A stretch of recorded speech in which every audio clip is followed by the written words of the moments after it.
Hello, everyone. Want to wish everybody a Merry Christmas.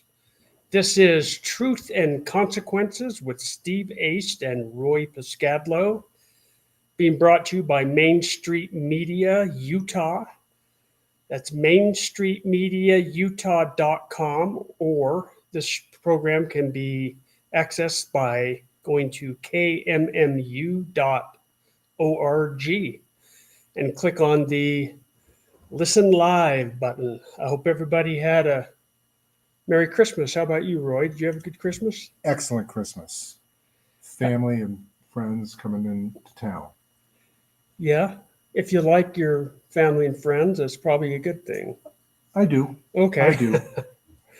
Well, that's good. And so do I. And other than a little sickness, we got through it okay and saw almost everyone and had a good time. Although I'm always glad to see it move on into the rearview mirror and able to get on with life a little bit. But here we are today again, and we hope that we have more than a couple listeners now. We have no idea how many listeners we got, but it's good practice for us, and we're glad to be able to do this, and that Main Street Media Utah has given us the opportunity to voice our views, and you also have an opportunity to voice your views because this is live call-in radio. And I'll give this number out a few times, and it can also be accessed on the website at mainstreetmediautah.com, the number to call in, that is. That call in number is 385 899 2134. So we're just going to kind of jump right in today. The main topic of our show is election certification and everything that goes along with that.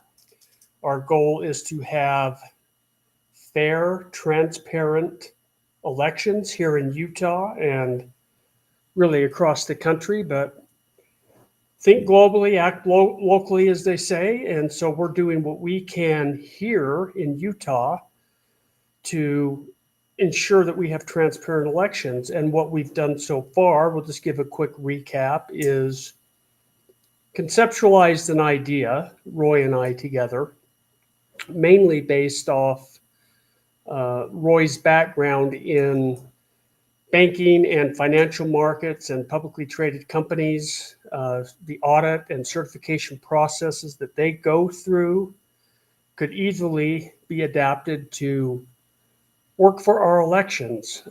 This is with the understanding that it's going to be really hard for the public and for our elected officials to go back to what we all believe is needed, and that is in person, day of, paper ballot only, hand counted at the precinct. That would be ideal, but we're using our phones, we're using mail in ballots, and we think that if we can't ever get away from that, then we need a robust certification process to look at our elections to make sure that they're being tallied and everything along with that is being done accurately.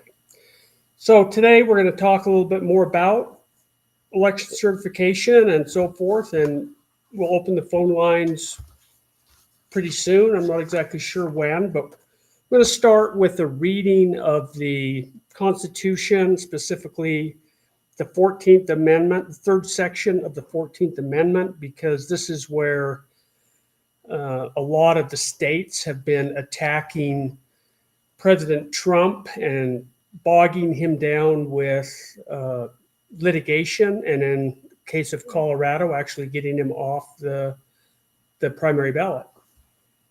Yep. So we'll start with that. It's not all relevant, but sections of it are. And let's see. It says,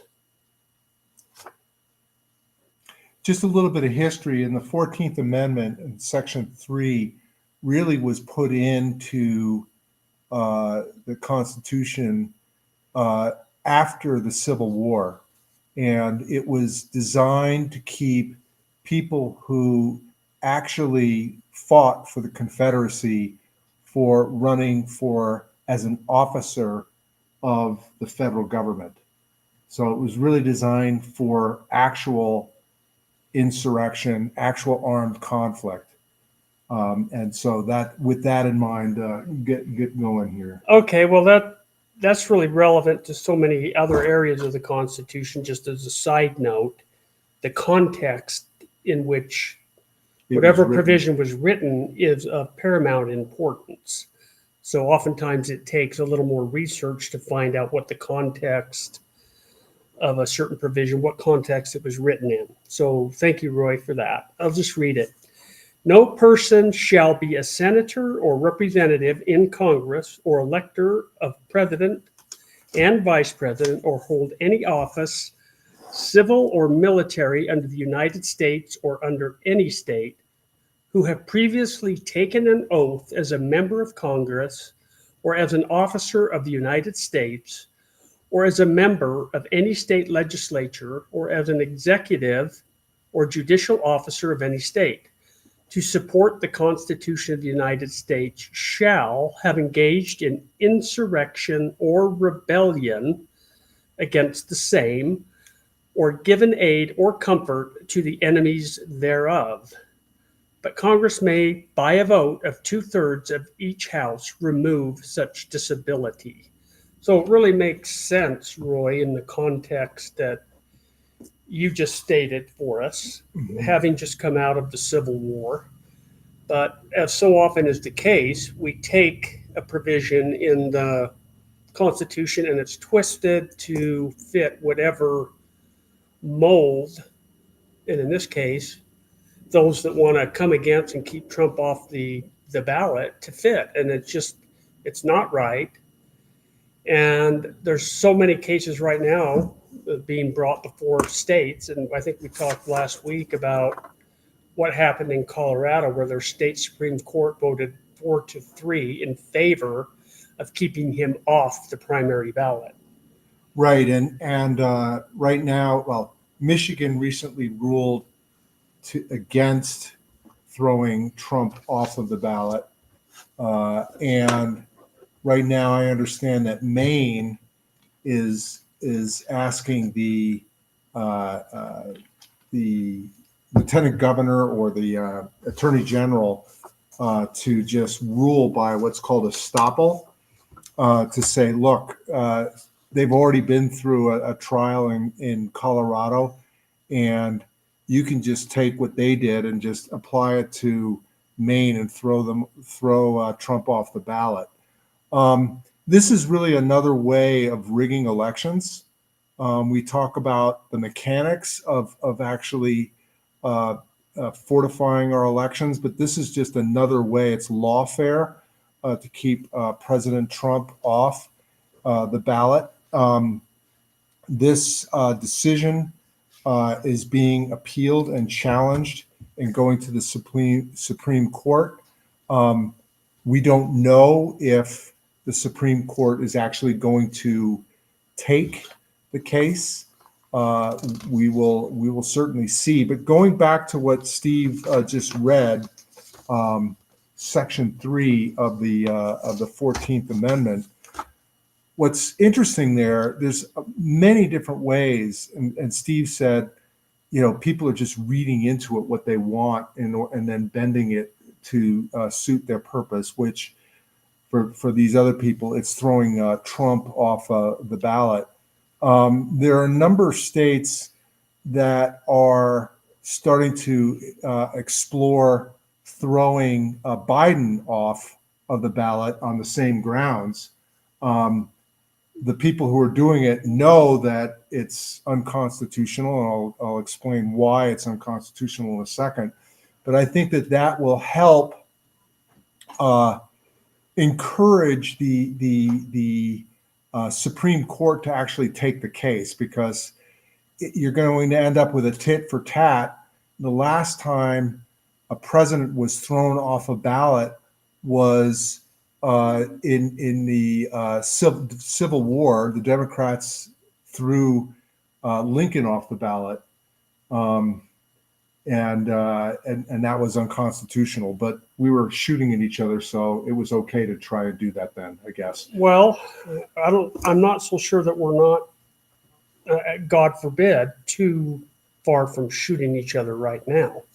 Agreed. I mean, So this country is so divided. right, but that's why I'm hoping that the Supreme Court takes it and really just chops it up and like a 9-0 vote. I mean, if it's just right, if it's 9-0 and it shows that it's not divided and it's based upon an actual reading of the Constitution with logic. So when Steve read section Article 3 of the 14th Amendment, it does not mention, and it explicitly does not mention either office of president or vice president there. So Article 14th Amendment, Article 3 doesn't even apply. That's one argument. It doesn't even apply to office of the president. That's the first line of attack. Okay. Second one is Trump has never been indicted for insurrection and has not been convicted. So Article 3, no, it says, Steve was just pointing something out, thinking I got it wrong. And so no person shall be a senator or a representative. We know what that is, Mike Lee or somebody like John Curtis. Okay, in Congress, or an elector, which of president and vice president. An elector is not the president. An elector is not the vice president. An elector is because we have. True. That's what it is. So it's not the president. Okay, and it goes so it doesn't on. even apply. It doesn't even apply. It doesn't even apply. So that's the first line of attack. The second line of attack is presidents have immunity, as do judges, for both civil and criminal liability for actions that they do as part of their job in office.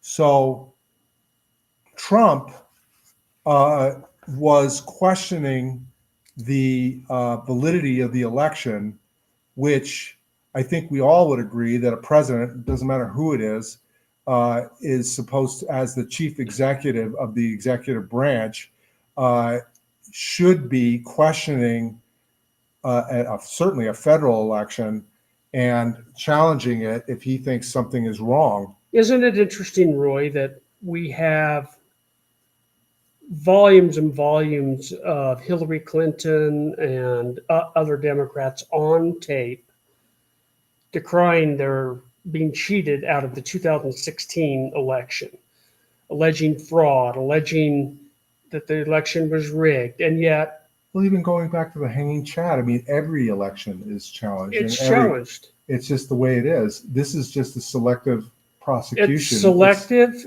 and it's another form of election integrity, let's say, or interfering with elections. Selection interference by tying Trump up in litigation, leaving him off the ballot, and not giving us the choice to a person that's not even been indicted for the crime that is cited. And all these guys are doing this to save democracy. It's so hypocritical. It's ridiculous. Truly is. It's ridiculous. So coming back to this, presidents have immunity for just like judges for both civil and criminal indictments and convictions, liability. And what that means is, in Trump's case, he's questioning an election, and there he's saying that by him questioning the election, he was inciting an insurrection. And in reality, he's immune from prosecution. The only way to indict and convict Trump after he's left office is if he was first impeached by the House of Representatives and then convicted by the Senate. None of this happened. Well, actually, it's interesting. he was impeached, on two separate occasions, but actually. the second occasion is the relevant one. Yeah, He was impeached after the riot on January 6th, but he was not convicted. So he does not meet the requirement of being able to, like Colorado, saying, okay, we're going to now indict you for insurrection, and we can then convict you and then throw you off the ballot. He can't do that. Okay, right. because I agree. and it's for two reasons. First, he wasn't convicted by the Senate, and second, this is really double jeopardy. So we have a concept in criminal law here that if you've been indicted for doing something criminal, any one of us, and then we go and uh, uh, actually beat it, go to court, and we are uh, uh, basically found not guilty, acquitted of our charges, then the government can't bring another charge, that same charge again, because Yeah, it's it's called double jeopardy. It's double jeopardy. Yeah. So Trump has already been through a trial. He was indicted by the House, And I want but then he was tried by the Senate and found not he was right. And I want to guilty. interject here that it's incumbent upon all Utah voters to go find out who voted both in Congress and in the Senate, who voted to impeach Trump. And I think you'll find that interesting, and you should really take that into consideration when it comes time to to reelect vote him. this year. And so we'll leave that for another day, but some of our elected Congress members voted to impeach Trump in Congress. That was John Curtis and It who was else? Joan Curtis and Who else did? Moore. Yep, Blake Moore. And actually Romney voted to convict. And Romney voted to convict. On the last time. Fortunately, there was enough that voted against it that he didn't actually. But that's why Romney's not running again. I think he knows he's dead in the water. But I want to point out, for many reasons, including that one. yeah, for many reasons, including that, I want to point out that there are other members of our federal contingent. You need to look at their records. You need to look at them closely, because we do not want to reelect these people that are voting without evidence.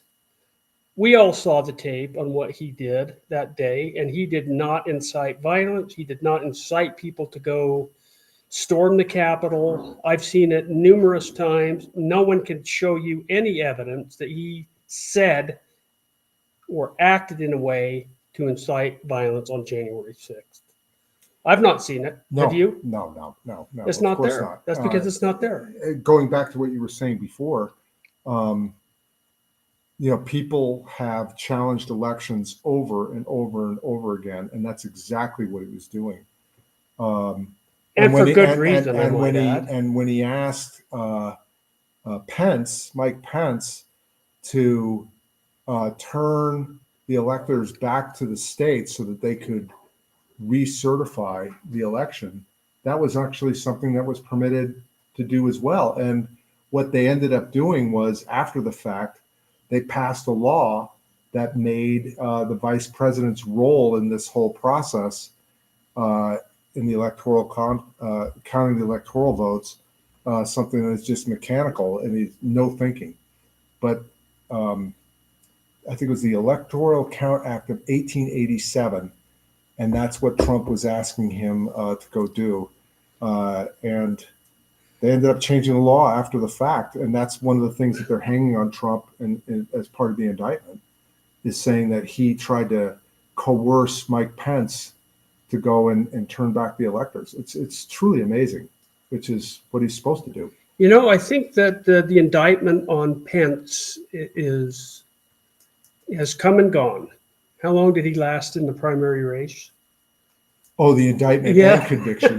They indicted and convicted him opinion. in the primary race of what people thought of what he did.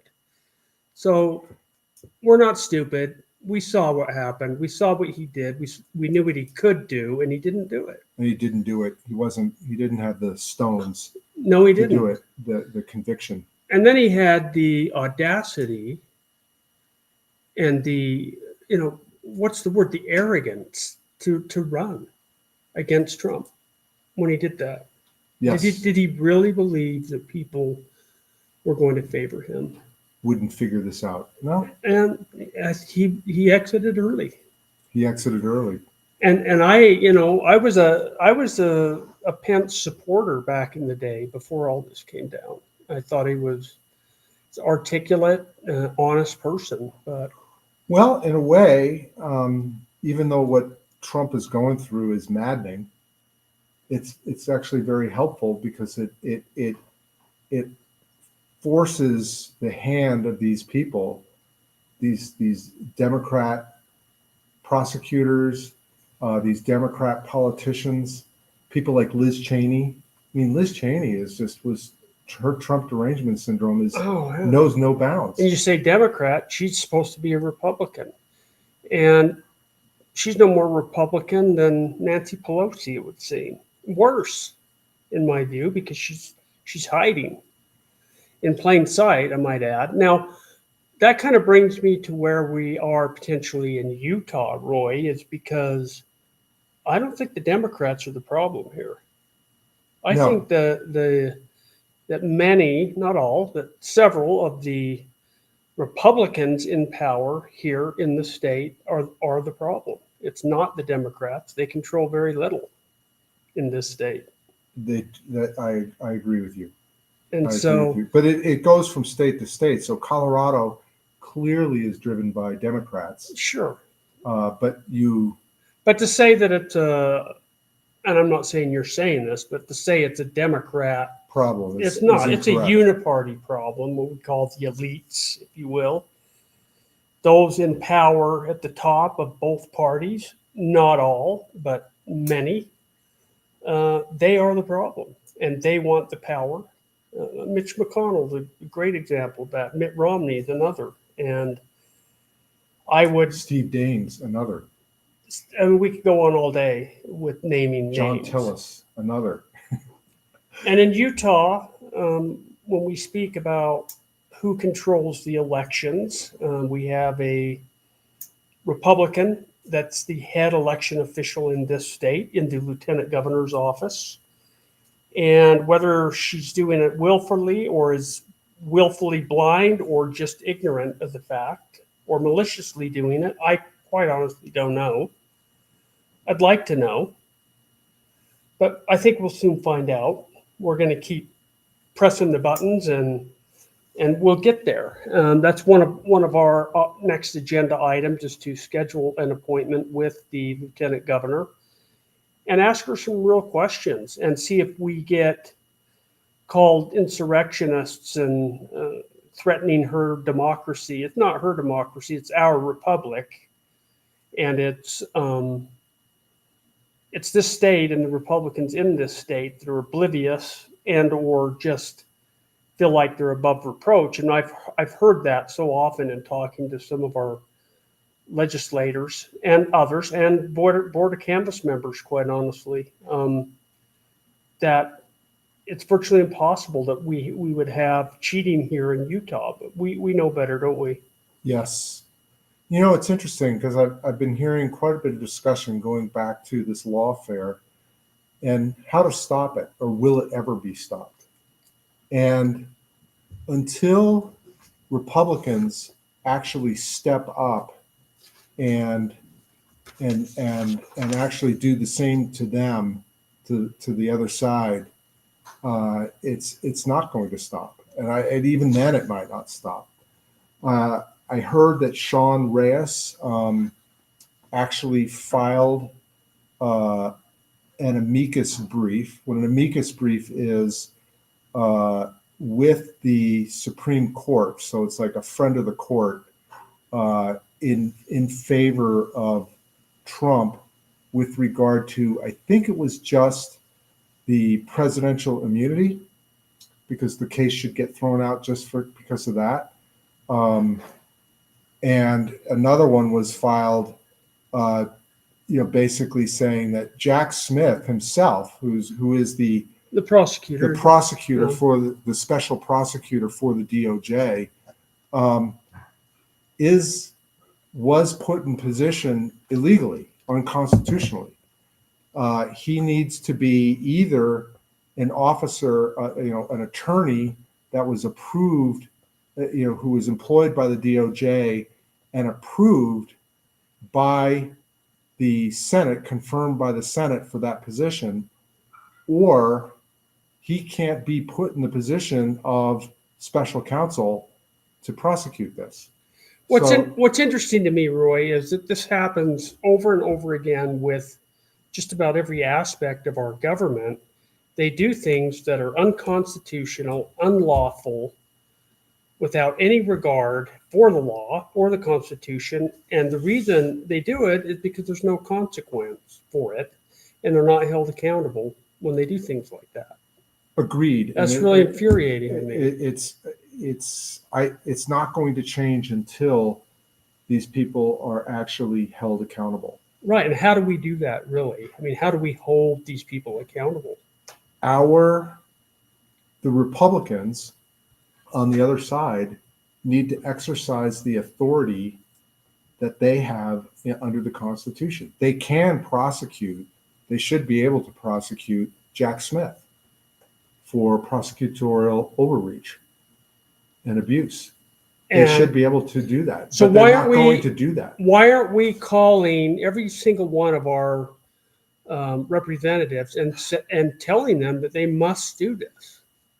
Why are they ignoring their obligations to this? Well, won't be a surprise to you and any of our listeners or listener. We think we have 3 now. That I call on a weekly basis. And I call John Curtis's He really office. does. I call John Curtis's office and tell him. And I also call Mike Johnson's office. The Speaker of the House. The Speaker of the House. And if you, there's actually 2 things to bring up here. One is when you're calling a senator or a House rep in another state, it's interesting. Like when I call John Curtis, I think the people in his office know me, so they don't ask anymore.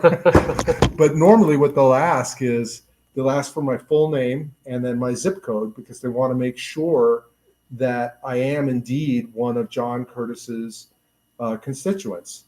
So when I call Mike Johnson, who's in Louisiana, of course, he, as the Speaker of the House, he kind of, he's fair game, though, isn't he? no, he's not. How's that? Because that's just, if you send an email, you have to put in your address and your zip code, or I don't do emails because I just call them. Okay. And then they ask for my zip code. And what I do is I look up Mike Johnson's district and I figure out a zip code and I give it to him. And I also figure out an address. So I put down an address. That way my views are recorded for Mike Johnson, because I'm sure they don't go and actually look. No, but there's actually services out there that provide all of that information. I think I'd like to find that in subsequent. Well, actually, there is one. Look it up. It's called Bill Buster. It is? What's the actual? Let me look. I'll look it up right here on my phone. In the meantime, I'll remind No, Bill Blaster. Excuse me, Bill Blaster. On Bill Blaster, you can go to the App Store, and it's also on Android. So it's both on iPhone and Android. And it actually was put out by Steve Bannon, Warlord. Oh, okay. Okay, and what they did was for every senator and every House rep in every state, you can download this app and you can look up your state, obviously Utah, and it'll have their Washington, D.C. number and also a link to their local offices. I find that the phone calls that I make to John Curtis's office, as well as if I call Steve Scalise or Kevin McCarthy, I called him. I find calling their home office rather than the DC office much more fruitful. They're much more, are they effective. more, are they more receptive there to your, They appear to be more receptive. The people in Washington, D.C. are the people that they've hired in their office in Washington, D.C. And I get the feeling that they just don't give a flying you-know-what. well, So yeah. I tend to call in local. But what Bill Blaster does not do, so look it up, BILL Blaster, BLASTER, on the App Store. If you've got an iPhone or whatever the equivalent is for Android, you can download it, and it'll just put, basically just list everything. So it makes it really fast, and I can then just hit the number on my phone and just call John Curtis, although I think I have his phone number memorized by now. But this makes it much faster. And I recommend everybody doing that. So we all need to do a better job of that, including myself. I've done it occasionally. When I ask you. And when my wife asked me. Okay, yeah. So you're not the only one that asked me, but we all need to do that. If we all did that, then maybe something would actually happen. And additionally, we need to hold them accountable at the ballot box. But first, we need to make sure our elections are free and clear and transparent. And that's part of the problem. They're not transparent. Part of the replacing of Kevin McCarthy as Speaker, what helped make that work is an army of people calling and saying, motion to vacate Kevin McCarthy, no on Steve Scalise. And when Mike Johnson came up, people calling in, I called both locally and in Washington, D.C. And he made me call on that one too. Right. So, to basically say, look, and John Curtis actually obviously voted for that. And then, for example, on the National Defense Act, which had the new FISA rules in there that are just horrific, that allow spying on citizens like us here. That's why we need to do away with these omnibus bills. John Curtis voted against it. Yeah. Okay. Yeah. I applaud him for that. I applaud him for that. Yeah. There's not much else I applaud him for, but I applaud him for that. Well, I appreciate that. Hey, this show is Truth and Consequences with Steve Aste and Roy Piskadlo. It's being brought to you by Main Street Media Utah. Their website is mainstreetmediautah.com or KMMU.org. You can go find a lot of the old podcasts that we have done in the archive section, and two of them. All two of them. There'll be three after today. But some of the other people that are involved, John Twitchell, Lowell Nelson, what are the Brainiacs, the Brain Twisters on Friday, and then the four health ladies on Thursday afternoons on this channel. We're going to start taking call-ins, so I'm going to give out that number again. The number to get us live and ask any question you want is 385-899-2134. That's 385-899-2134. You can also go to KMMU.org.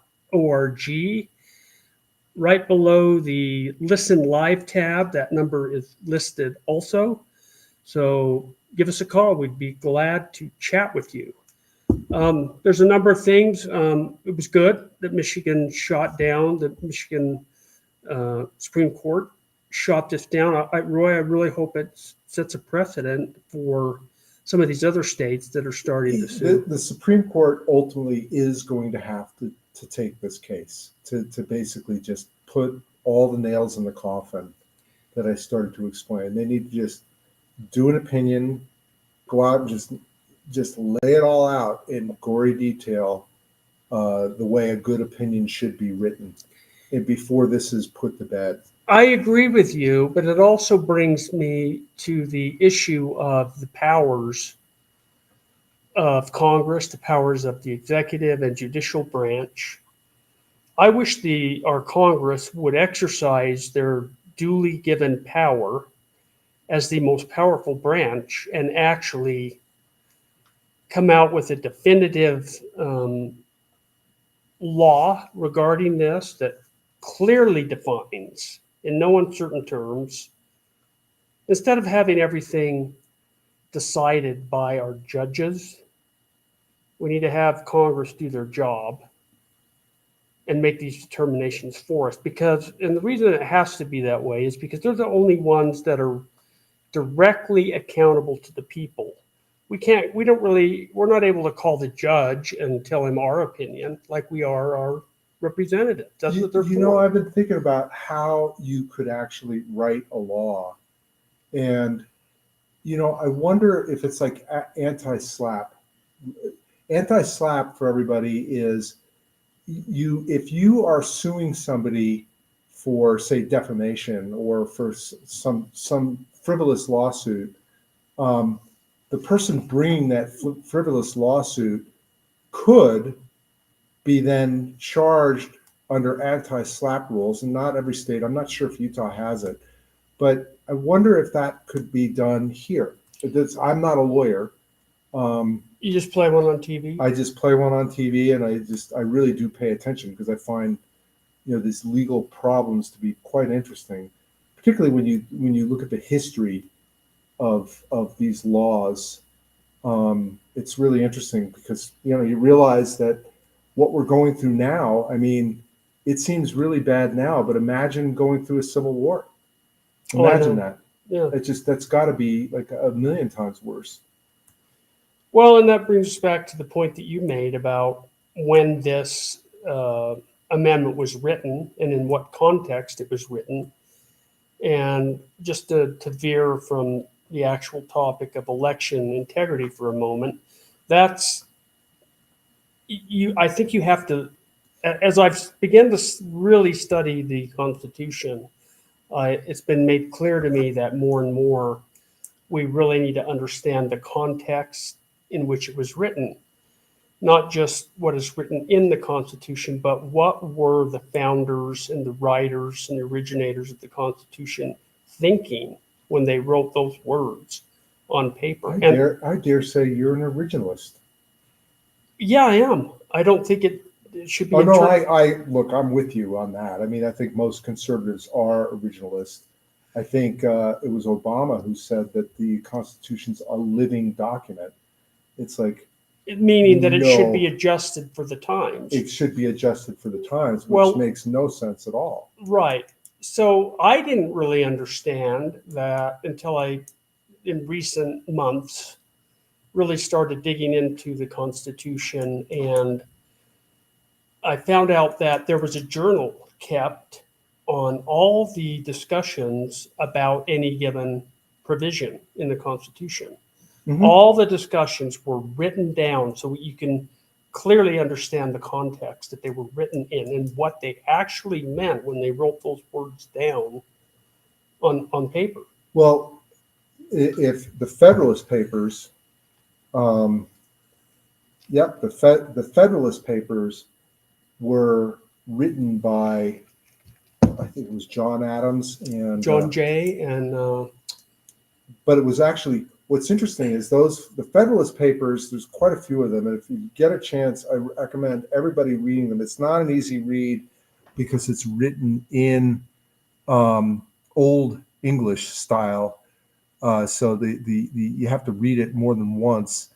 But when you read it, it goes to exactly what Steve was saying, which is it talks about the nuances of the Constitution and why the Constitution was structured in a certain way. And it was published by the major newspapers, including the New York Post, by the way, mm-hmm. because it was that was started by which guy? It was started right around the time of the Declaration of Independence. But anyway, it was actually presented and people read it, and then they actually debated it. And that's very, very important to read the Federalist Papers because it helped me understand the Constitution a lot better. Well, sure. It was basically the foundation for the Constitution. along with the Declaration of Independence, so on and so forth. Hey, our Mr. Oz, guy behind the curtains, come up with numbers of our representatives here. If you'd like to call them and voice your opinion about what's going on with litigation against President Trump, their efforts to keep him off the primary ballots, and which would ultimately mean it would any state that this happens in disenfranchises not only that state but the whole country. They are taking away or attempting to take away our ability to choose for president who we want. And they know it, and they're attacking in every way possible. And whether it's fair or not, whether it's legal or not. Burgess Owens, 202-225-3011. John Curtis, 202-225-7751.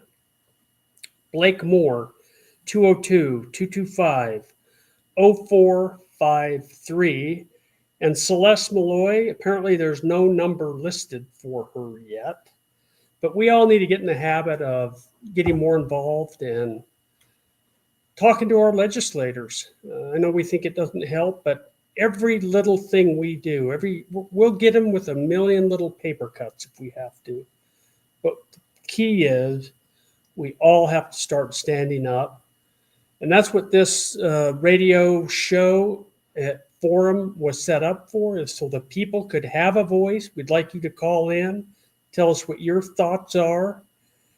The number is 385-899-2134. Give us a call. We'd love to hear from you. You know, there's an upcoming fight that's actually going to start right after the first of the year, when everybody, you know, the House, the representatives, the congressmen go back to Washington. And that's twofold. One is shutting the border. Yeah. Okay. And the other one is the budget, the appropriations. And there's a big, heavy push on tying the closing of the border, basically going back to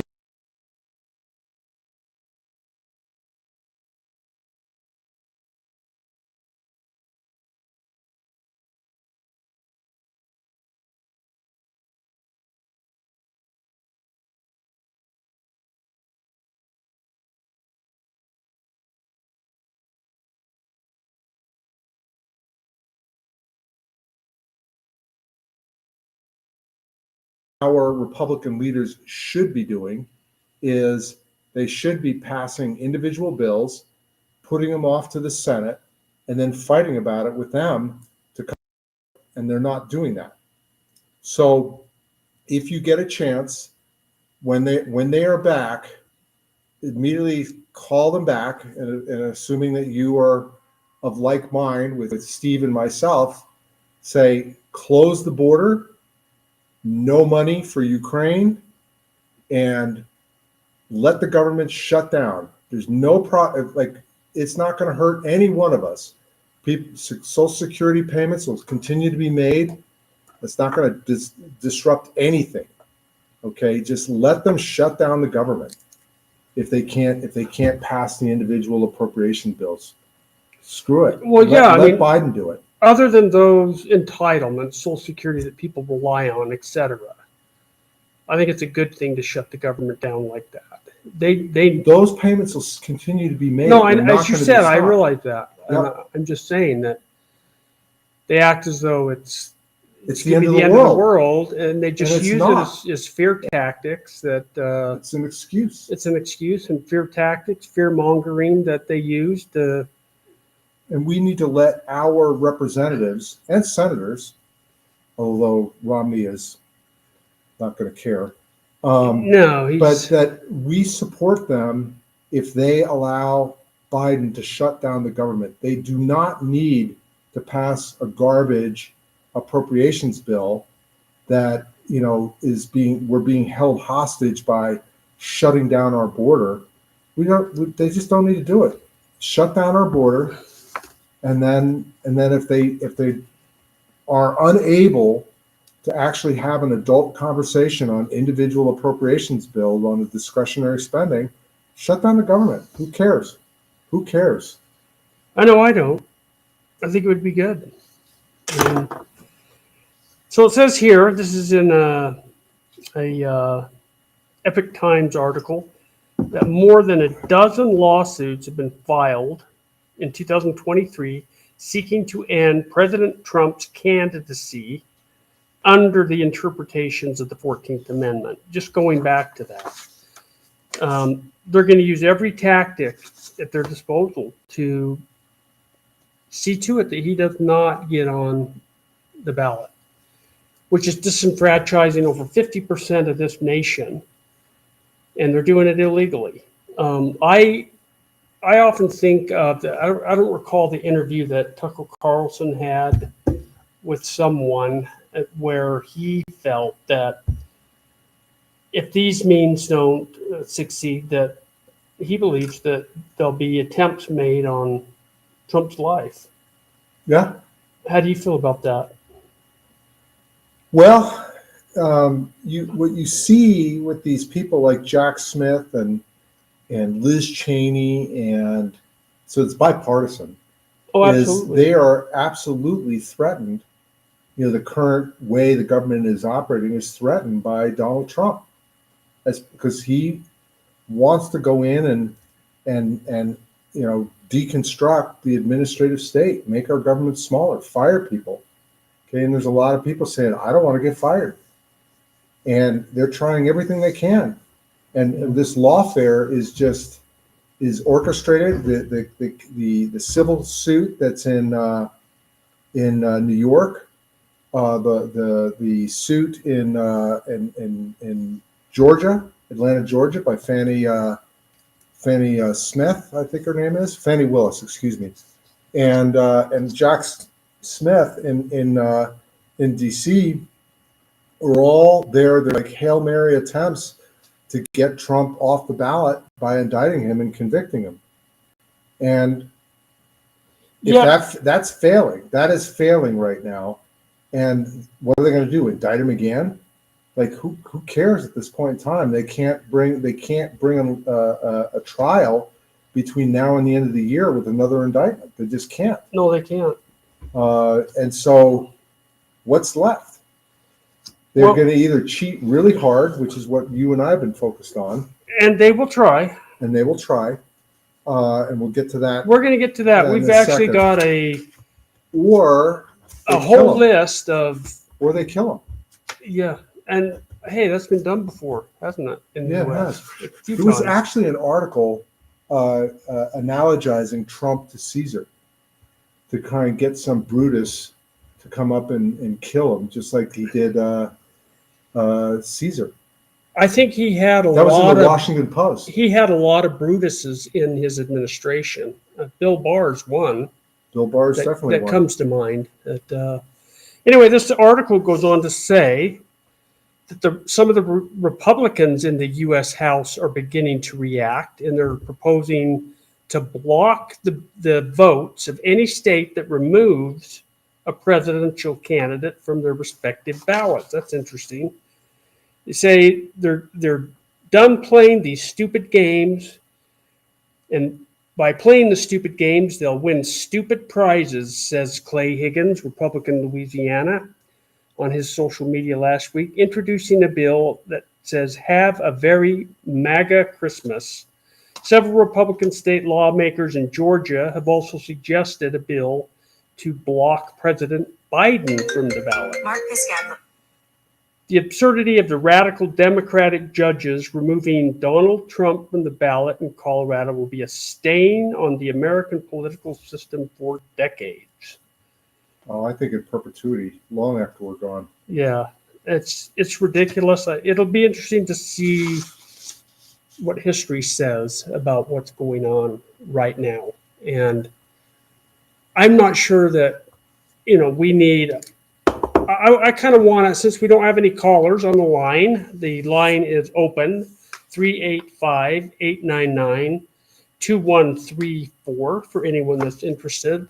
Roy, why don't we jump into this cabal of how to hack elections? Because there is, That's hey, actually something that we as citizens can really focus on. Besides the phone calls to our House reps and senators, this is something that we can actually do with our own action by pressing this here in Utah.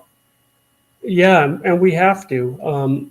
We would love to be able to affect things on a national scale, but we only have the power and bandwidth to do it here locally, and even that is a huge uphill battle. I'm not aware of any active groups right now that are pushing for changes to our current election system, that are still pushing the buttons on election integrity and what needs to be done as far as transparency and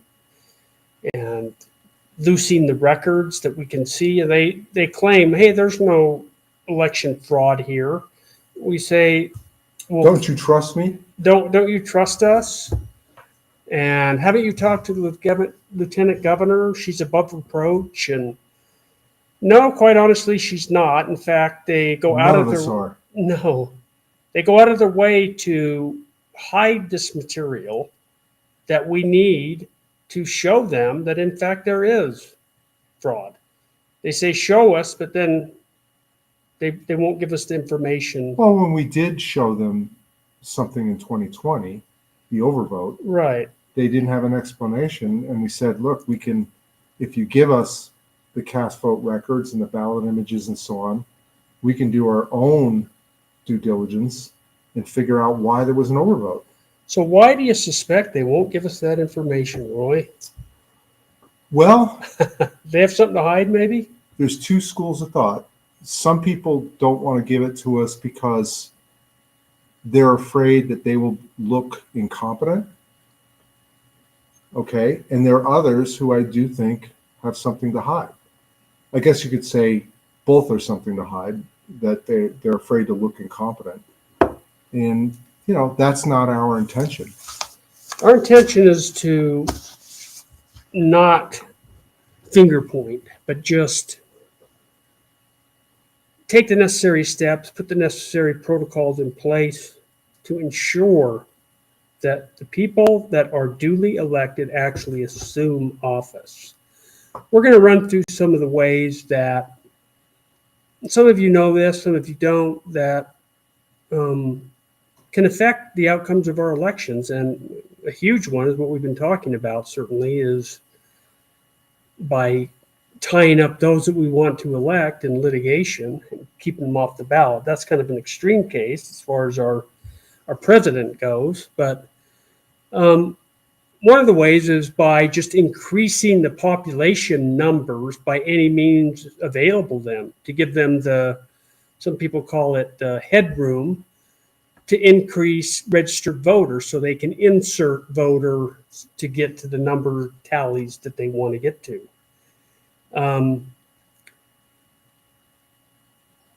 Well, and it's not just that. I mean, you know, there's the Democrats have been accused by many people, and I think it's accurate accusation, to say, look, we will bring in lots of illegal immigrants, find a way ultimately to give them the right to vote by making them citizens, giving them amnesty at some point in time. And those people, because we're giving them all sorts of free stuff, they will vote for the party that gives them the free stuff. And, you know, that's a way of diluting the vote of regular citizens. That's one theory of the case. And the other one is, as Steve said, to the extent that you can create more registered voters in the database, even if those registered voters are not 100% legal, you can then vote their ballot, which is what we've seen in many states, and I think it's what has occurred here, where they can vote the ballot of those people, even though they're not supposed to have one, for the person that they want in office and that the powers that be want in office.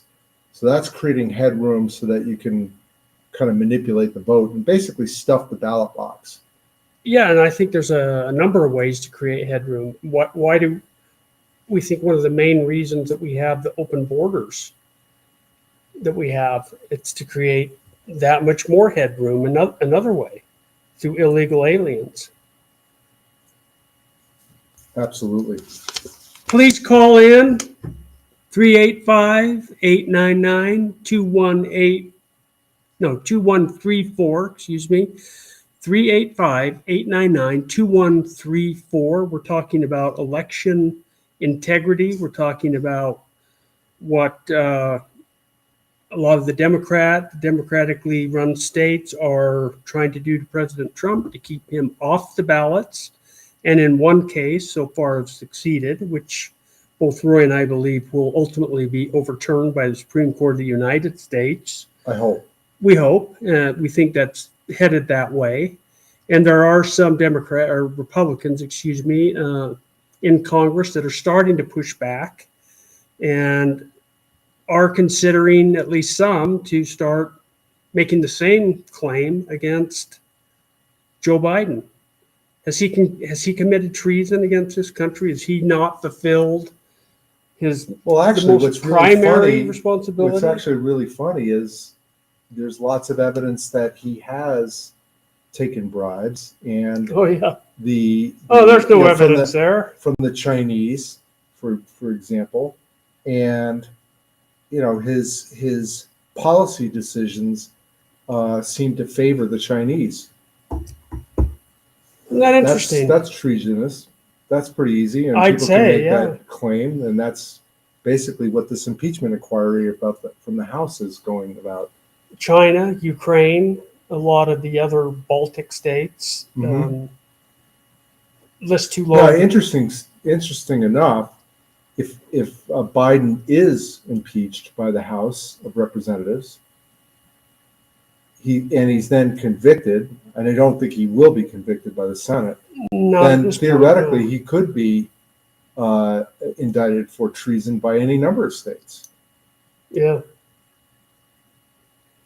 Because that is the mechanism for holding him criminally liable.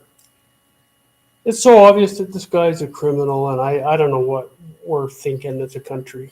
It's pathetic. But if you listen to MSNBC and CNN and the Washington Post, there's no evidence.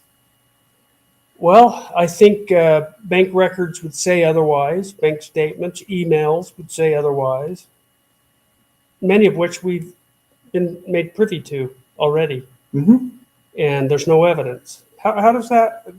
They bold-faced lie to us and expect us to believe it. And they think if they say it enough, that we eventually are. So let's, we're looking through, we've made a printout. The media, I can think of how media, at least here in Utah, and you mentioned MSNBC, you mentioned CNN, and really the vast majority of the mainstream media. Deseret News, Salt Lake Tribune. Deseret News surprises me here, and do you remember the billboards that the lieutenant governor put out claiming how great our elections in Utah are, how fair they are, how secure they are? Now, why? And you know what? She's spending taxpayer money to do that. I know she is, yeah. But why would you feel compelled to do that? I mean, if you knew or actually believed that there was no fraud in our elections, would you really trouble yourself with that? The short answer is obviously no. But what's interesting is we've been told by several county clerks that they saw a survey done here in Utah where 80% of Utahns believe that everything is totally perfect with the elections. And that is completely contrary to national polls, which kind of have it flipped.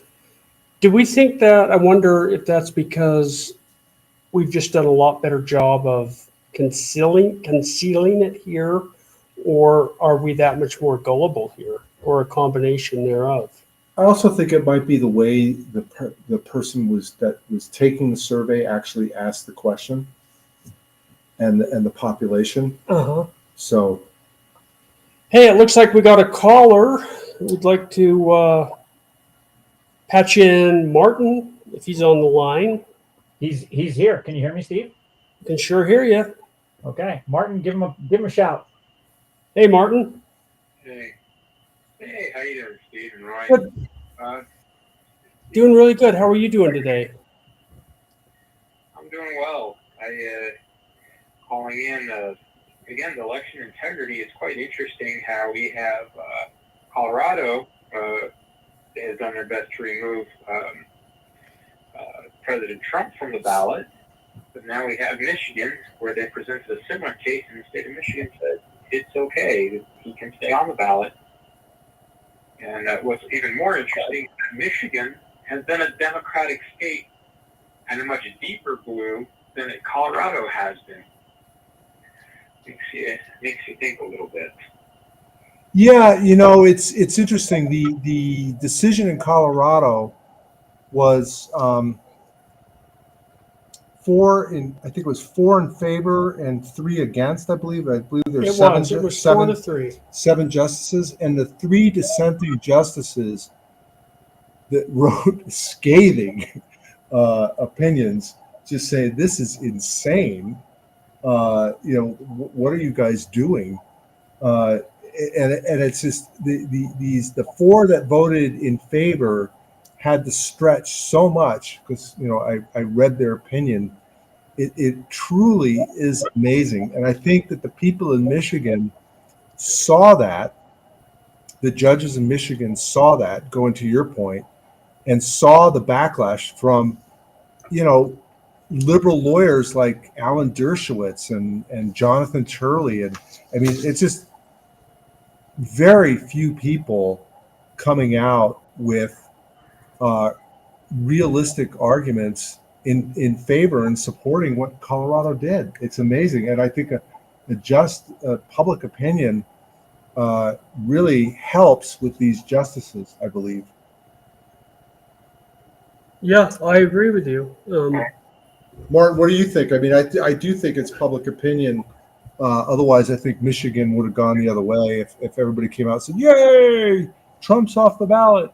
Well, I don't know how much of it could be public opinion might have played a role into it, but we got to look. We got to look at sometimes that when the evidence is presented. How many times have we had examples within the Supreme Court, within several court cases, where the judge strongly disagrees with his own they personally disagree with their own judgment, not because they know what the law is, they follow the law. The evidence of the case went one way, even though the personal opinion went another way. That may have been the case in Michigan. I want to play devil's advocate here, saying even though the judges in Michigan may have personally felt one way, they made a judgment based on the law. They made a judgment based on evidence. And that's a person I'll really respect, for sure. Well, for sure. Again, if you read the Colorado opinion of the 4 justices, it is so contrary to the actual law in so many different ways. I mean, you have to decide, I'm going to write an opinion that is completely contrary to what I've been taught and what case law says. I don't think there's any excuse for what they've done. The logic just doesn't hold. Unless you've got Trump derangement syndrome so bad that you just can't see straight. Well, and here's what one of the dissenting judges in Colorado wrote. Judge Carlos Seymour, a Democrat, wrote that he believes Trump's due process rights were violated under the state court's order. And it goes on to say, our government cannot deprive someone of the right to hold public office without due process of law. And that's exactly what's happened here. Wouldn't you agree, Martin? I agree. We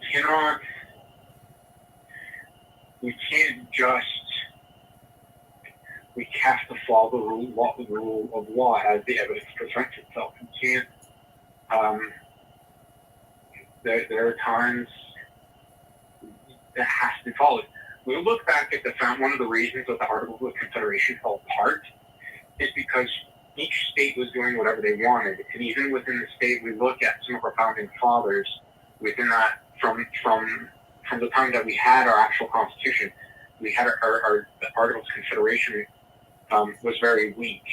And then we had founding fathers, or at least founding figures, that were involved where they couldn't get anything done, and because people's opinions and conjectures were more important than were overshadowing what was the greater thing. That's why we had a constitutional convention. That's why they had to go back and take a step back going, hey, we need to have a set of guidelines that everybody follows and stays within those guidelines. And there's a lot of leeway within those guidelines.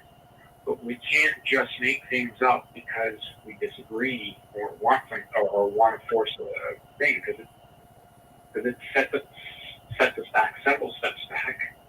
And it doesn't make us any better than other countries that are struggling with their governments and their constitutions.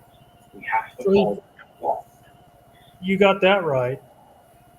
Hey, we'd like to hear from other callers too. 385-899-2134.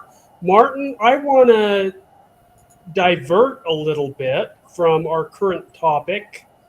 I'd like you to tell our listeners what group that you recently got elected to and what you guys are all about. It's Martin Geibitz. He's someone that I have known, and I'd like to give him the mic here to talk a little bit about what you're doing with your new group and how people can get involved with that. Okay. So I was recently elected the chairman of the Utah Latino Republicans. We are, so our group is, we help, so we are the voice of the conservative Hispanic population here in Utah. We don't need to be Hispanic to be a member of the group, to be a member of Utah Latino Republicans. We have a lot of people that have supported us, from people who from those who say, my spouse is Hispanic, I want to support them and encourage them, let them have a voice, to my neighbor or my grandchildren. I want them to know that they matter in our country. And even though our leadership, is from all over Latin America, and Hispanics across the Americas, to include the United States, we have 10 different countries represented. But what unites us is our principles of family, faith, patriotism. And to get involved, we encourage you to go to our website, our Facebook page. We have one in English and one in Spanish. And to check us out and see what our accomplishments are. Do you know what those are off the top of your head? I do. You go to Utah Latino Republicans. That's the English version. Check us out there. And then the Spanish version, if you go to Utah Latino Republicans dash Latinos Republicanos de Utah, that's the Spanish version. And please check us out on both. We've have some amazing people in our community, and again, we have nationalities, 3 languages: Spanish, Portuguese, English. I'm actually Caucasian, all other groups. Yeah, I'm Caucasian and I'm a member of it and have attended meetings and was impressed. So, Hey, Martin, we work with other groups. So we have other members, as Steve pointed out. He's white. He's with us. We have Chinese members who've left communist China, have come in. They're members of the Latino Republicans. We also have people from India that are also supporters. So even though it says Utah Latino Republicans, everybody's welcome to participate.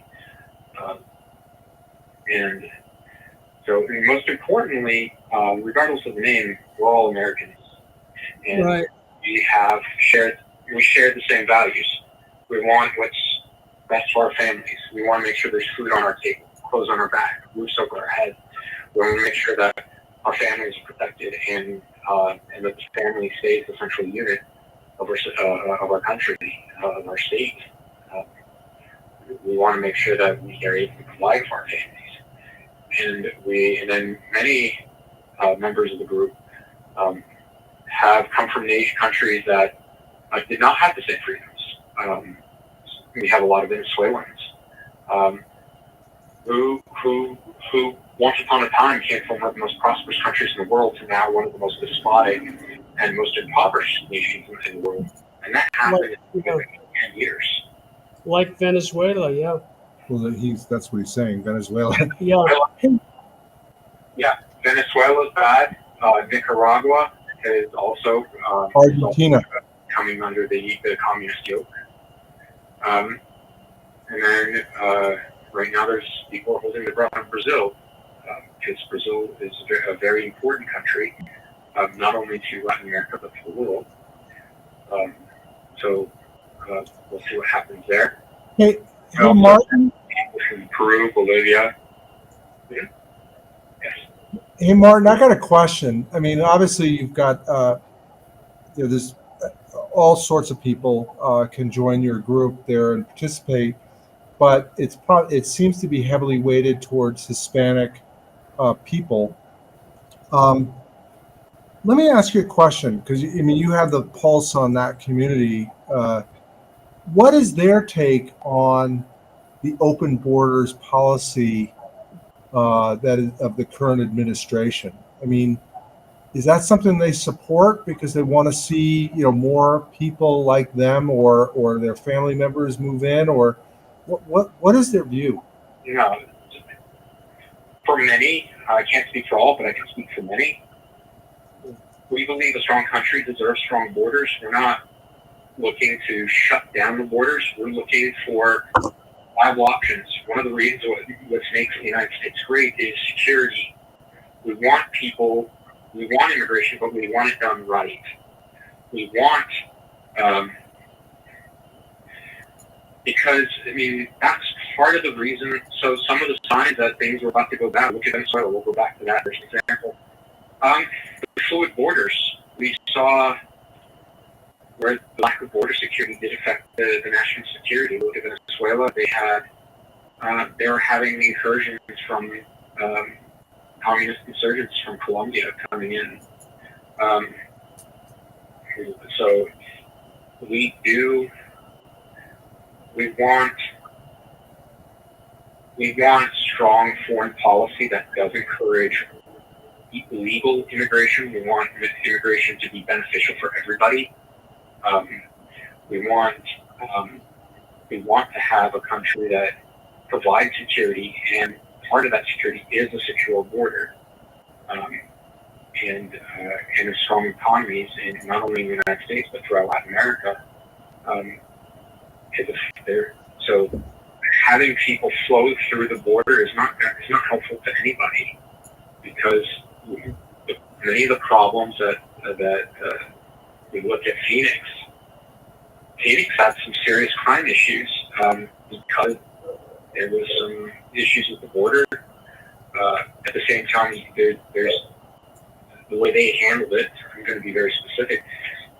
Joe Arpaio did not handle that situation correctly. He didn't find he handled it very poorly. He didn't open up communications. He didn't open up dialogues, which created a divide. So we need to open up dialogue. If you talk to many of them, they want to have immigration reform, but immigration reform that builds relationships, that strengthens the United States, that eventually will help the rest of Latin America. Open borders is not the way to do it. Right. I think we both agree. I have a question too. Here in Utah, you've been here a while now. I know that.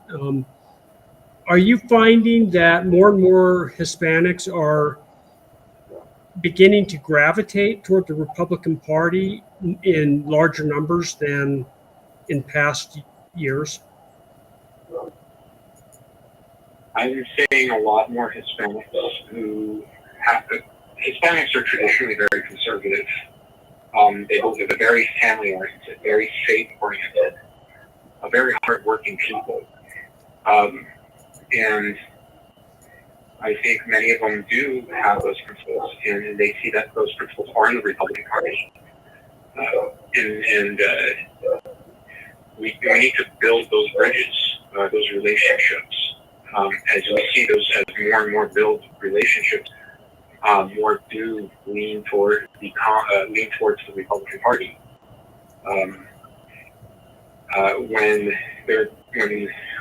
When Hispanics have been used by people on the left as excuses for bad policy, and they begin to understand what's happening, it's very frustrating and somewhat disgusting. It's like with the whole issue with the indecent materials in our children's libraries, and when they say you can't do that, you're taking out the minority, the Hispanics, the Arabs, you're taking away their literature, that's being racist.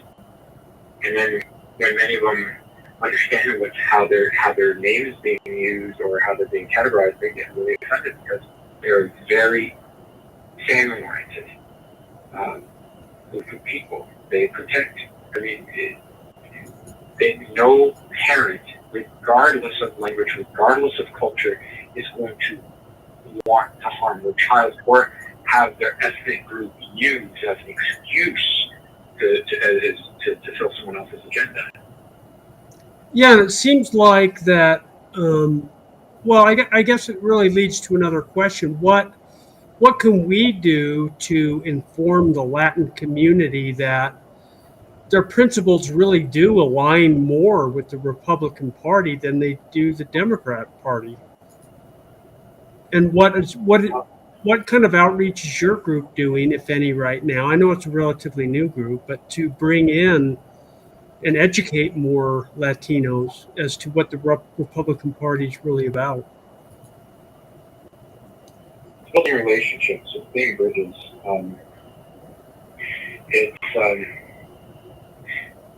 It's opening up dialogue. I mean, it's little things.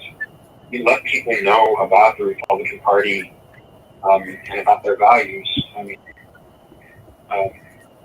it's more than just language.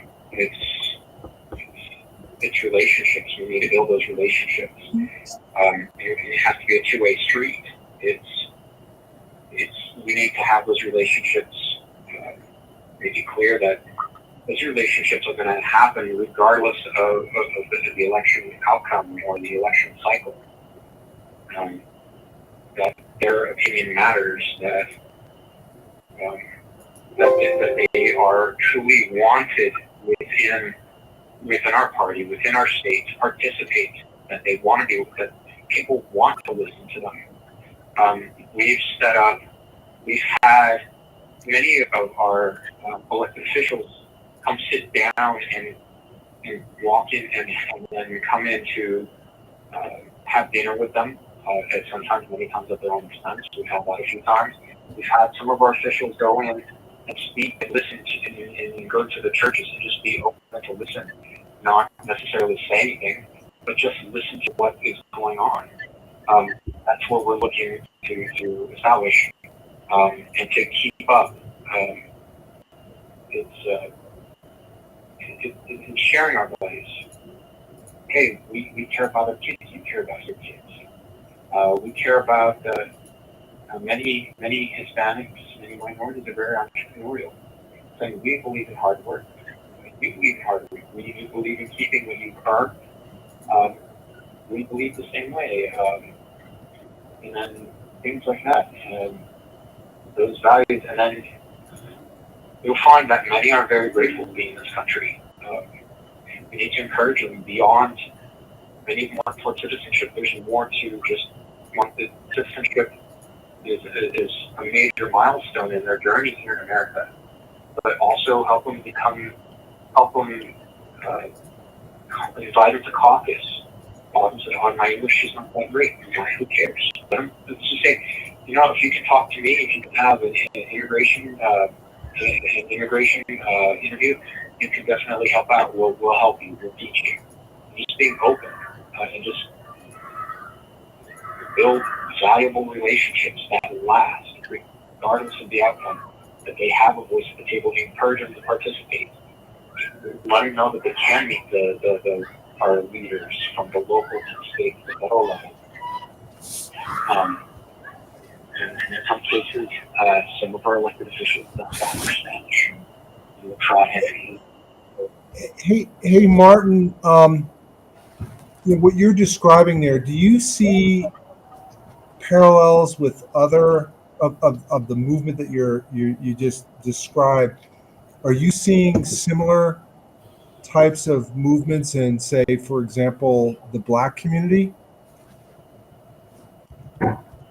The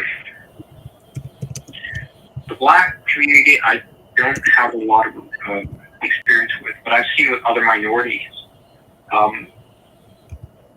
But establishing relationships with other minority groups is important, and establishing relationships with the leaders. Many times, with some of the minority communities, oftentimes what I've seen, where they're very, very grateful. I'll give you an example. We have someone who's very grateful to be in the United States. They've only been in the U.S. for 2 years, but they have a lot of contacts. And being able for them to genuinely share their experiences, and letting them know that their experiences matter and can be strengthened in our country, pays dividends. I'll give you an example. This one individual we've worked with, that I know and I'm good friends with.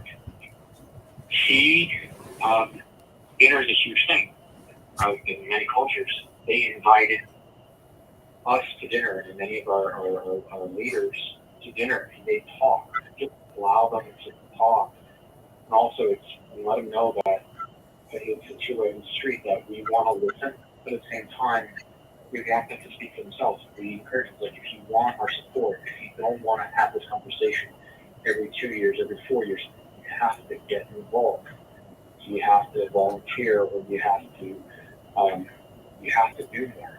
But this one person who's only been in the country for 2 years, every time we have dinner, he always brings someone who's more established in the country, be it someone who's been in the country for 10 years, just got their citizenship, or who's a second generation, who's still learning how to navigate, and letting them bring it into the country, and letting them know that we're not looking to put we're not trying to put a patch on it. We're trying to weave them into the fabric of what it means to be a Utah or be an American.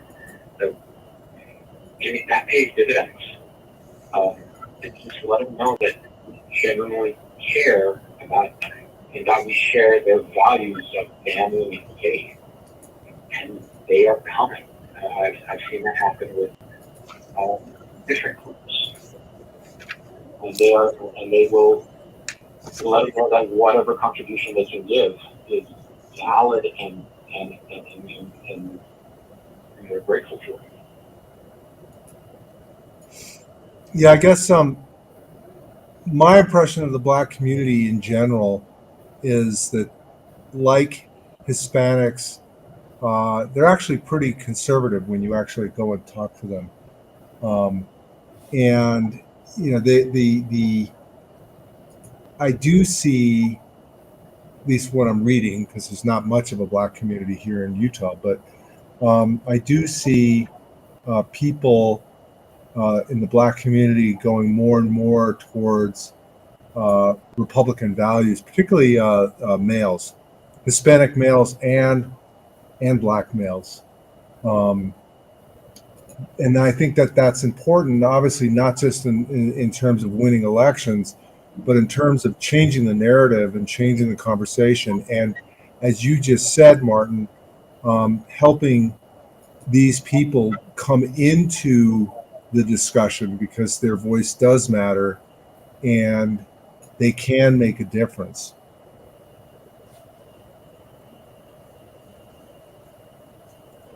Yeah. And that goes along. Go ahead.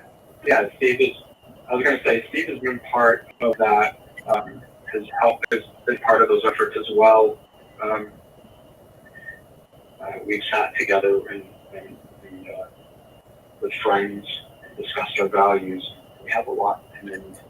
But I think most people will find we truly have conservative values. Hispanics have very conservative values, as well as several other groups. And once you break it down, you'll see them. They want to share their values, not just religion.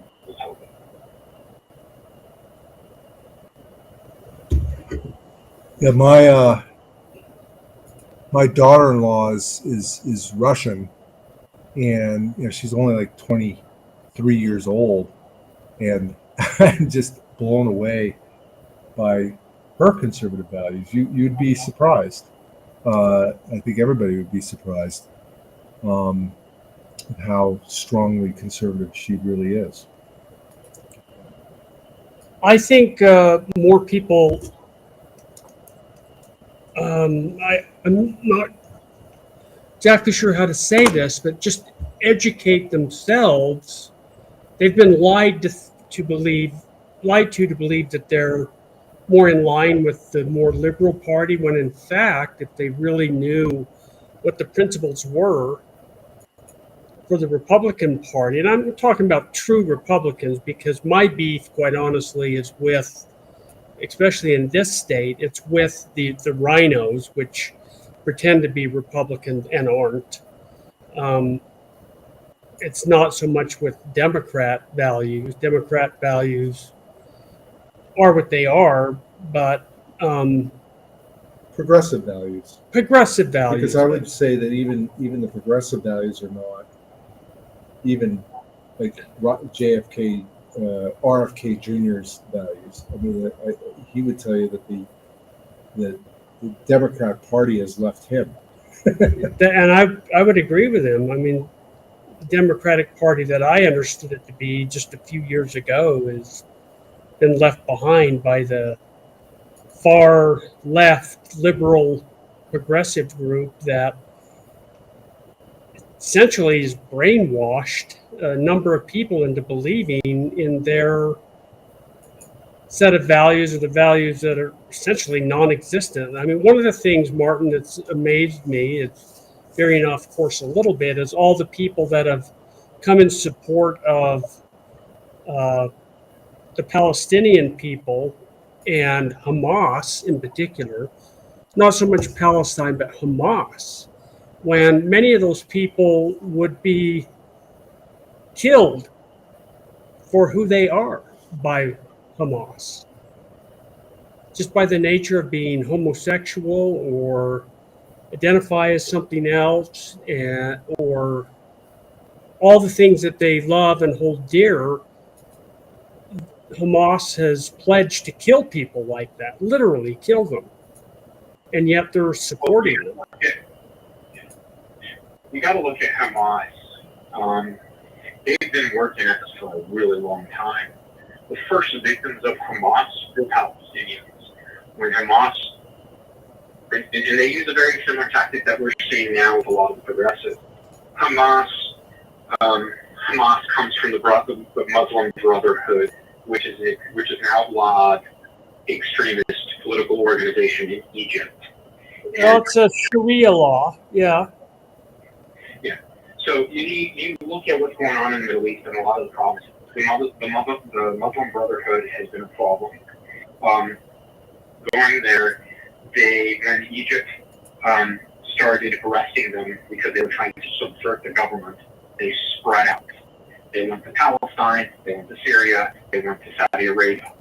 We got to look and then to get a little bit more context. And these people have a very violent ideology. What are the other effects of the Muslim Brotherhood? Well, we'll look at when they first started escaping into other countries. We look at Osama bin Laden. How did he come about? A lot of Muslim Brotherhood were very well educated. Came from very good families. Many of them radicalized within their universities, beginning to sound familiar. And then what happened is when they split out and they shoved out into there, they said, look at all my credentials. And then they were then seeking educational positions as teachers. So how is it a PhD wants to teach gym in an elementary school? That's very enticing to a lot of families, a lot of educational institutions throughout the Middle East, specifically and they're looking at Muslim countries specifically.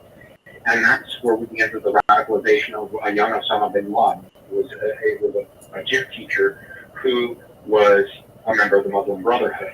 Why was he such? And he was confused and angry. Why? Because Osama bin Laden at that time in his life just lost his father. So look what we're seeing a lot of our opponents doing. They are seeking positions they are overqualified for many of the educational positions that they deliberately seek, and they climb through those organizations, and we see that pattern happen. We look at how they came into the Muslim Brotherhood, how they came into cause problems within political systems. Within Palestine, going to that, how did Hamas gain power? Palestine first started off as a non-profit that did some really good work on the surface. And then the more radical elements of Hamas began to take over and begin to form a militant wing. And we see that there was actually a power struggle with the Palestinian Authority and Hamas. When Hamas was offered a seat at the table of Palestinian-Israeli politics, they didn't want to be in the national elections. They were looking at lower level elections. They were looking at school boards. They were looking at small townships. They were looking at small positions because they could go in there and no one was paying too close attention of what their deep politics are, what they had in mind. People are like, oh, you're qualified, you know what you want to come help push. And they slowly apply the ranks and setting up policies that favor them. Then we see about 20 years ago about that they began. You saw a civil war between the Palestinians, between those who support the Palestinian Authority and those who supported Hamas. They were shooting at each other in the streets, and they were killing other Palestinians first, not the Israelis. And I know that because one person who worked for me, a young man who worked for me, was one of these Palestinians whose family was forced out of his home by the extremists. And they came to the United States, and they were wonderful people. Probably the hardest working intern I've ever had. Highly intelligent, very motivated, and just we talk of morale and someone, just a wonderful person, and his whole family was just wonderful. They got shoved out, and then it still wasn't enough. They continued to radicalize, and they were given the opportunity for their own state again. And they chose, when they got sealed off, instead of working to help the people, they began to radicalize the people and mobilize the people for war. They didn't even do basic things like electricity and water, which they still were relying upon the movement. Egypt didn't want to deal with Hamas, and Jordan doesn't want to deal with Palestinian extremists. Why? Because that same group of people attempted to overthrow the Jordanian monarchy, and they had, and the King of Jordan, King Hussein, had to forcibly remove them from his kingdom for the safety of his kingdom. So these people have been trying, not only in Gaza, but throughout the region. So it's not. Well, ultimately there's an economic driver. It's not just a ideological driver. Like, okay, this is our land, we want it back. The small group of leaders within Hamas actually make a significant amount of money by basically taking international aid and radicalizing a group of people, within the the Gaza population, and that's how they make their money. That's how they make a living. I don't know whether you saw the other day, but Egypt was trying to broker Egypt doesn't want these guys in their country either. They won't allow them to come into their country, because they are the Muslim Brotherhood, like you said. Right. But they said, hey, let's we will do a permanent ceasefire if the whole Hamas hierarchy and ruling the governing infrastructure of Hamas leaves. They're gone. They're no longer in power. And the Hamas rulers said no. No. They said no. Well, even some recent articles I read, the majority of the Palestinian people actually support Hamas. And as long as that is the case, I don't see a resolution to this. Personally, I think that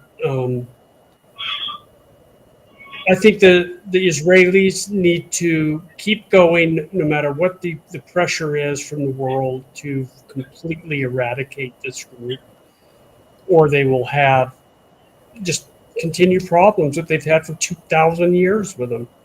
But I'm wondering, this is a question.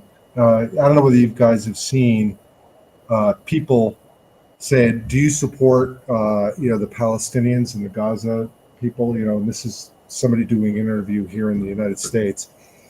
They say, yes, absolutely. Okay. Do you support the two-state solution? Yes. Okay.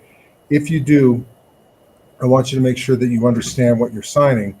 And they go through positions that Hamas has with regard to gay people and all sorts of things. And people go, well, I'm not for that. Right. I'm not for that. And I think it's just a lot of people, including inside Gaza, don't really understand what the fight is really about. Well, if you look at it from a religious perspective, which it really is, in the Quran, it calls for the eradication of the Israeli people. And quite honestly, the non-believers, the infidels, yes. the non-believers. And I've read that personally. And when you have a group of people that will stop at nothing to accomplish that, how do you deal with them? How do you compromise with them? You can't. You simply cannot. And so I believe that the Israeli government is making the right call, and that they cannot afford to stop until they have eradicated that threat from their people. And that's what, quite honestly, our president should be doing for us. Instead, he's letting them in by droves through our southern borders, people that mean us harm. We got to make a clear distinction. It's a very hazy one. Hamas is not. Hamas is a radical element. They do not represent Palestine as a whole. They do not represent Islam in any fashion. The first victims of radical Islam are other Muslims, and has been like that since forever. When you look at the history, the extremists will attack their own, will begin to purge their own. The communists did it. You look at Stalin. You got the communist civil war. They purge their own to fight for ideology, and then afterwards, and then when you see how Stalin got to power, he purged the party to get this new radical ideology going. And you see the same thing in Islam right now. Most of the Muslim world wants to live in peace, but we have these radical elements that keep pushing, and then when we have people say, "Hey, what are you doing?" When it's not people like them that they can bully and kill and force into subversion, many times what they're doing with the West is, "Oh, you're racist, you're Islamophobic." No, it's they're pushing an ideology that's even extreme for their co-religions, and some of them don't even follow their own religion. You look at Egypt. Their special forces many of their special forces are trained and educated to fight these radicals. And that's another Muslim country. Their security apparatus is designed to fight ISIS, Daesh, Hamas. And So, Martin, I've got a question. They're Islamophobic, but because they're bad people. Hey, Martin, I've got a question. Steve mentioned, and I've heard the same thing, that a large percentage of the Palestinians actually, quote, support, end quote, Hamas. What do you make of that? Why do you think that is the case? Why do you think that is the case? Do you think it's accurate?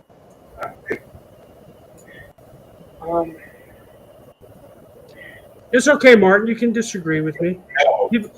Somebody did one. No. Yes, because they feel oppressed and they feel trapped, and they've been told they've lived in a encampment that was created by radicals, and they've been fed a lot of stuff. They have. I've seen, and I'm just going to interject here, but I've literally seen the video of the indoctrination their kids go through, chanting, that Israel is bad, we've got to kill them over and over. These kids don't have a chance to really think for themselves, because from the time that they can walk and speak, they're indoctrinated into that, to believe that Israelis are somehow subhuman. No, they're trapped. A lot of them are trapped, so many of them feel that they're being told that Hamas is their only liberator. Sometimes they don't like the tactics, but they're being told, so many of them may support someone's fighting for me. I have someone who's willing to be my hero. They might support me for that. And for them, what they do, they may not. And you also have to look who's collecting the data and why. Some of our media is very left wing. They have ignored how many Palestinians and Israelis have lived side by side and coexist. Some of them even are intermarried. That's being ignored. People ignore the fact that some of the first responders, some of the first people to respond to the kibbutz to give aid were Arabs who were trying to save. They saw their neighbors.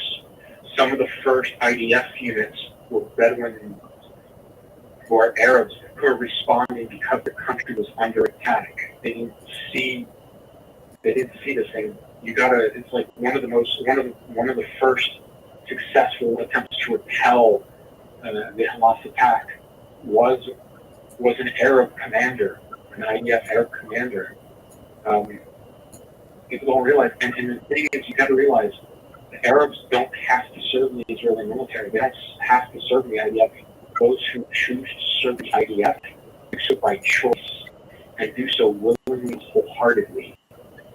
The only ones who are drafted into the IDF are Jews. Arabs and Christians and others who serve do so on a volunteer basis.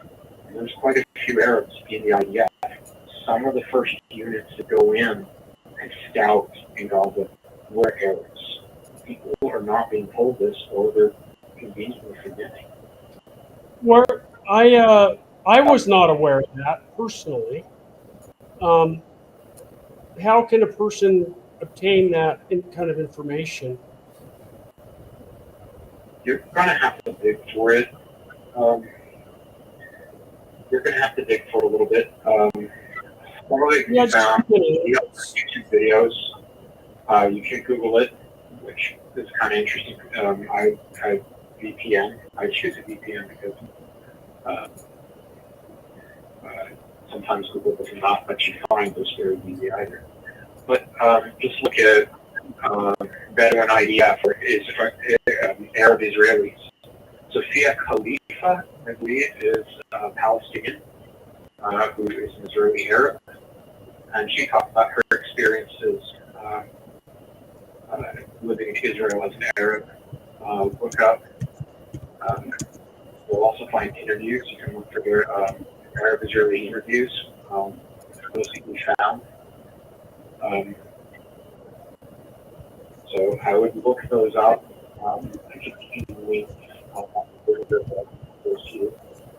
I would definitely say Sophia Khalifa is perhaps one of the most frequently, probably the easiest to find when it comes to how Israelis treat Arabs. So, and also look at the constitutions of the respective parties. In Israel, it talks of everybody being part of their country. And if you look at the IDF troops, and you look at the videos, you'll find IDF troops from all over the world, every color, creed, and language. You have IDF soldiers who speak of their mother tongue much better than they do Hebrew, but they're there fighting. You have Arabs, Coptics. You'll see them. You have Africans who are serving the IDF, obviously, in the United States and throughout the world are there. When you look at the other side, they've done their best to weed out everybody, but those who look and act and think like that. You know, you've really got a wealth of knowledge, Martin, about a lot of different topics. I think you're going to make an awesome leader of the group that you represent. Can you give that information out one more time to our callers to make sure that if anybody wants to get a hold of you and join your organization, that they know how to do that? Is there a phone number, or is it just, or an email address, or do they just need to go to your website? So if you can go again to, right now we're working on revamping our webpage, but if you go to Utah Latino Republicans on Facebook, I think that's one way to get hold of us. And reach out to there, and also on the Spanish page. And so also go to Utah Latino Republicans Latinos Mexicanos de Utah. So those two pages you can get a hold of us, and then feel free. And our email, the email is UT Latino Republicans at gmail.com. UT Latino Republicans. Republicans.com. Is that at gmail.com, you said? Correct. Okay. How often do you guys meet, and when and where, and or has that been established yet? We meet once a quarter. We will announce it on our page when we do meet. So we meet once a quarter. That will be announced on our page. So we meet various locations. We have members throughout the Salt Lake and Utah valleys.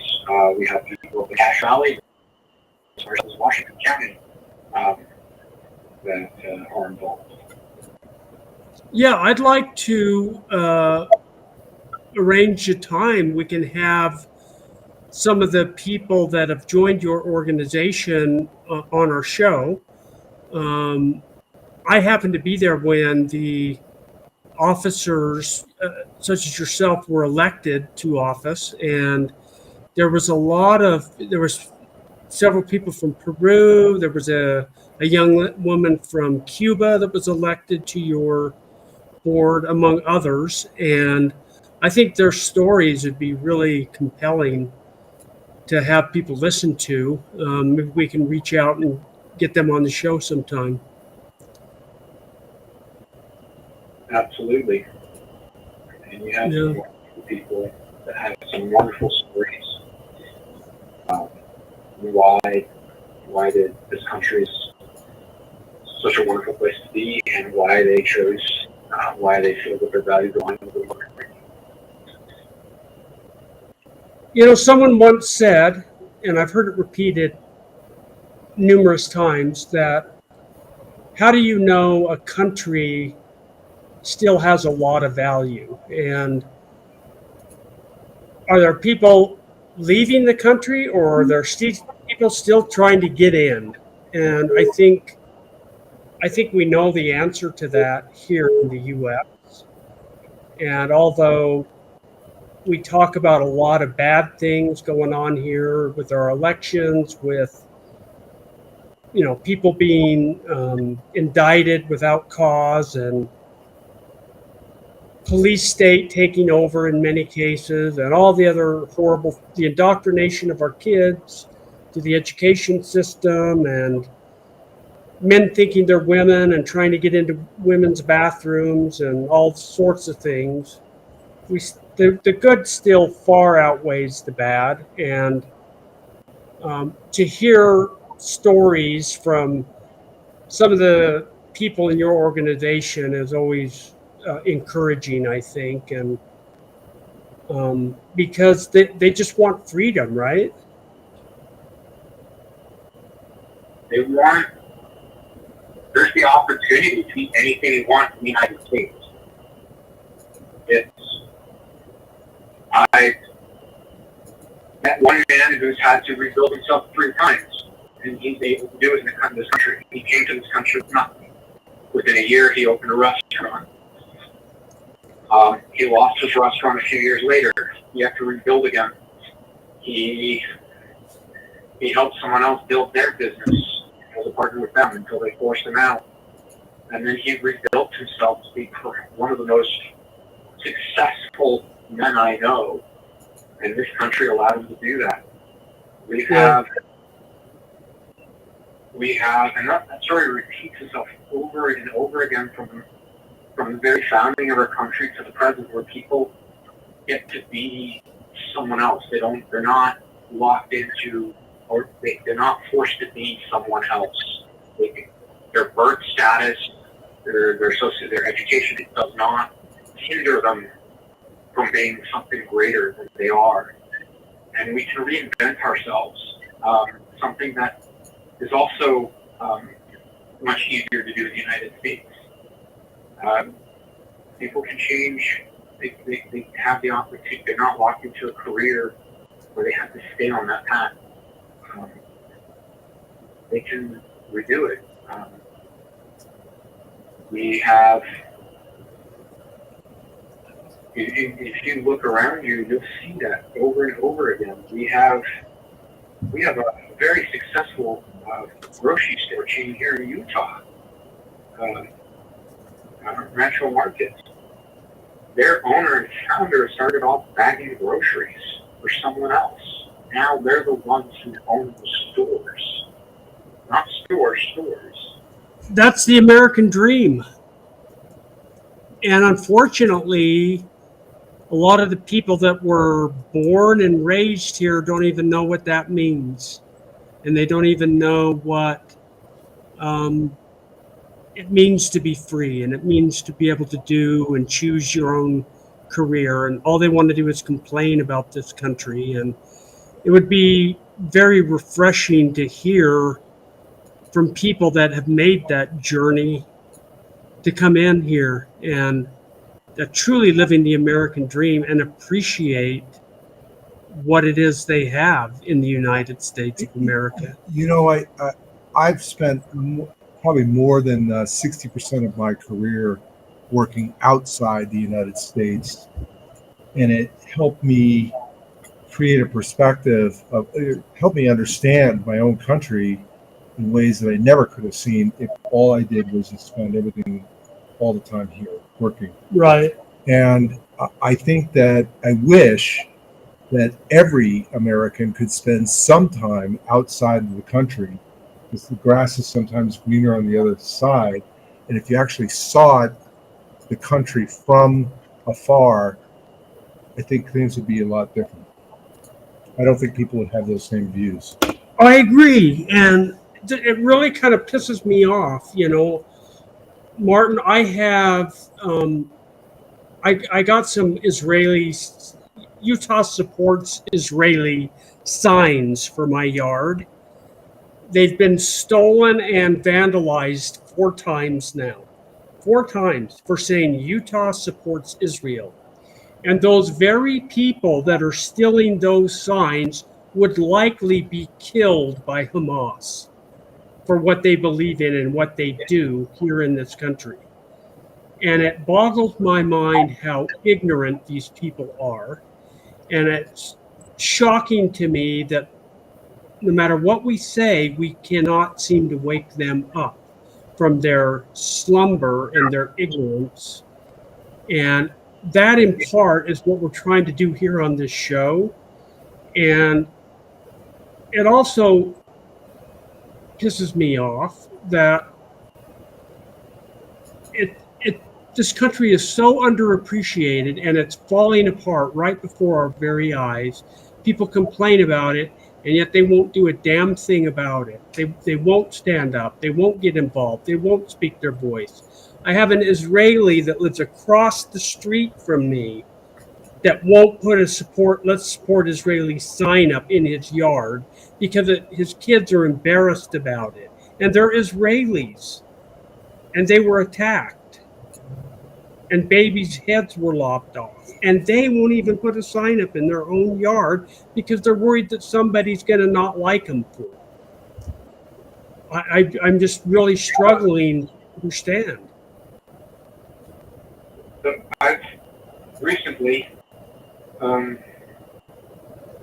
had dinner with somebody, and they're not a big fan of Israel. They don't have any hatred for them. And they're not fond of the policy. Yes, they hurt. And the question was posed by someone at dinner is like, what do you think of what's going on? And they said, we don't like it, but we don't want violence. And they said, why don't you participate in any of the protests? And they said, we don't want to participate in it. Why? Because at the end of the day, we want to leave the problems of the old world and a couple of reasons why we left those places behind. And we are American. We may disagree with each other, but at the end of the day, we are American, and that's how we want to move forward. Yeah. Well, we're going to get a hold of you offline, and we're going to arrange to have maybe that gal from Cuba, if she's willing to come on and tell her story. We'd love to hear that. There was a couple of women from Peru that are on your board. We'd love to have them on.